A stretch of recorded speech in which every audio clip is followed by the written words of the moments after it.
हिंदू मुसलमान संपत्ति मंगलसूत्र करने के बाद अब प्रधानमंत्री मोदी ने मुसलमानों से दोस्ती पर पुरानी कहानी सुनाई है। उन्होंने कहा कि ईद में उनके घर में खाना नहीं बना करता था। इंटरव्यू देते देते वो रोने लगे, कहने लगे कि गलती से भी उनसे गलती ना हो जाए। प्रधानमंत्री नरेंद्र मोदी गलती से भी गलती नहीं करते होंगे, लेकिन जानबूझकर तो गलतियां वो करते ही आए हैं। एक छोटी सी झलकी मैं आपको दिखाती हूँ, उसके बाद आगे बात करूँगी। तब तक आप चैनल को सब्सक्राइब भी कर लीजिएगा।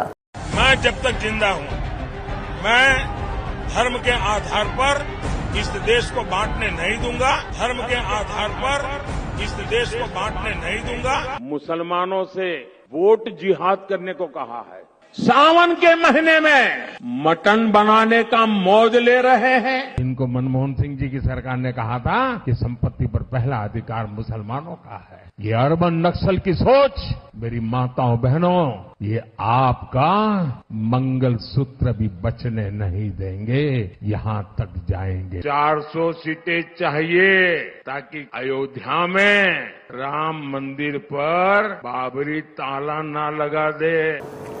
हाल में दिए एक इंटरव्यू में प्रधानमंत्री नरेंद्र मोदी कह रहे हैं कि वो मुसलमानों के प्रति अपने प्यार की मार्केटिंग नहीं करते। सबके साथ सबके विकास में वो विश्वास करते हैं।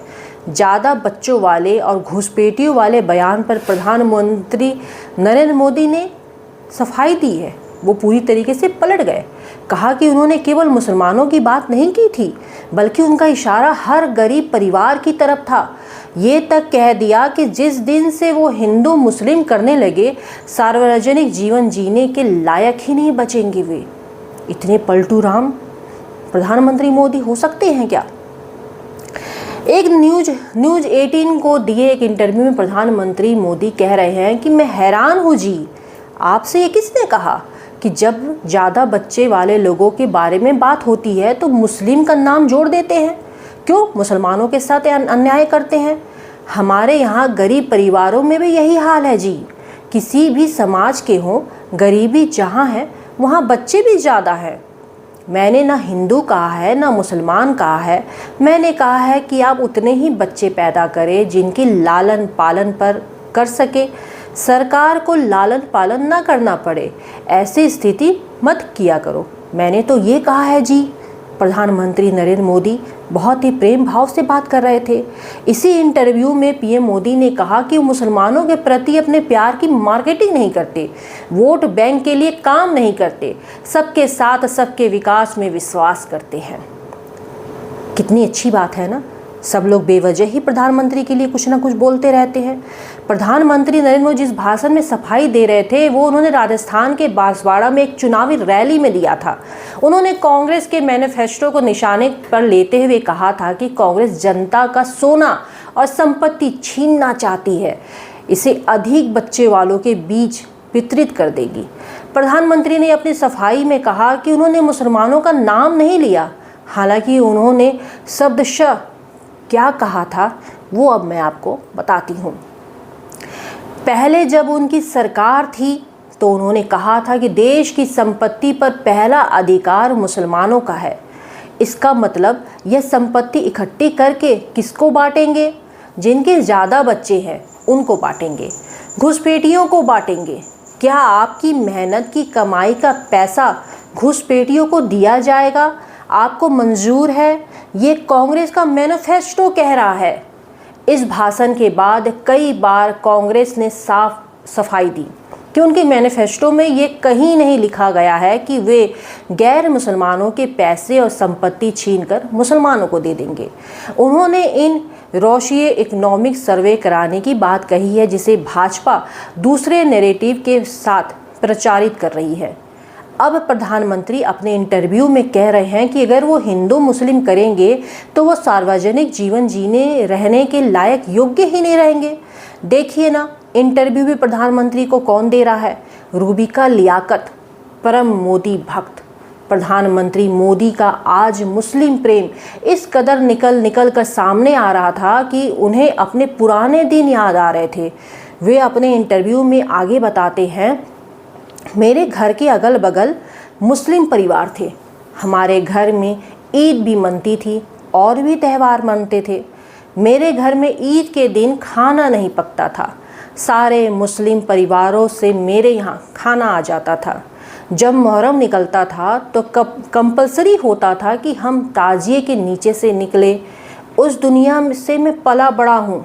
2002 के बाद मेरी छवि बहुत ख़राब कर दी गई। गोधरा कांड के बाद शुक्र है कि मोदी जी को अपनी छवि ख़राब होने की बात याद है। कुछ दिनों के बाद जब वो रिटायर्ड हो जाएंगे, जैसा कि भाजपा के संविधान में अलिखित बातें हैं, क्योंकि उनके संविधान में ऐसा कुछ लिखा नहीं है, लेकिन वो कहते हैं कि 75 के बाद हर वो नेता रिटायर्ड हो जाएगा, चाहे वो किसी भी बड़े पद में है। तो हो सकता है कि जब मोदी जी प्रधानमंत्री पद से रिटायर्ड हो जाएंगे, तब वो खाली समय में ज़रूर सोचेंगी कि उन्होंने अपने सुनहरे दिनों में कितनी क्या गलतियाँ की।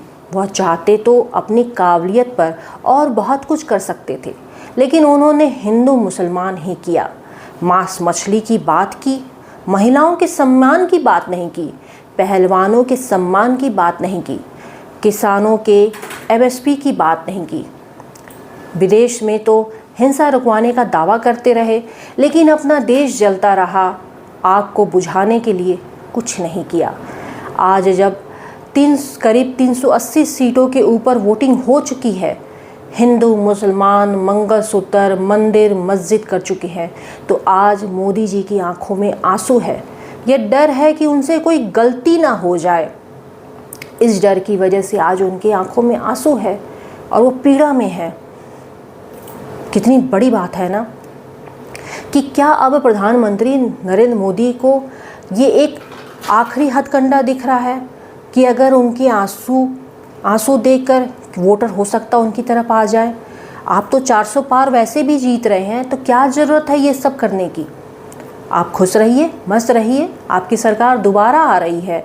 लेकिन जब आप रिटायर्ड हो जाएंगे 75 के बाद, तो उसके बाद आप खाली समय में ज़रूर सोचिएगा कि आप और क्या क्या बेहतर कर सकते थे और आप और क्या क्या बेहतर आपने नहीं किया।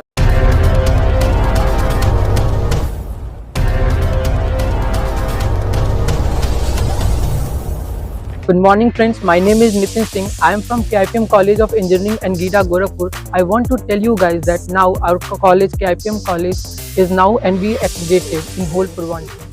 आप सभी को मेरा सादर नमस्कार। मैं सौम्या राय KIPM कॉलेज की छात्रा जो कि CSC ब्रांच में हूँ। आप सभी को मुझे बताते हुए बहुत ही गर्व महसूस हो रहा है कि हमारा कॉलेज KIPM टेक्निकल कैंपस जो कि अब NBA एक्रेडिटेड हो चुका है।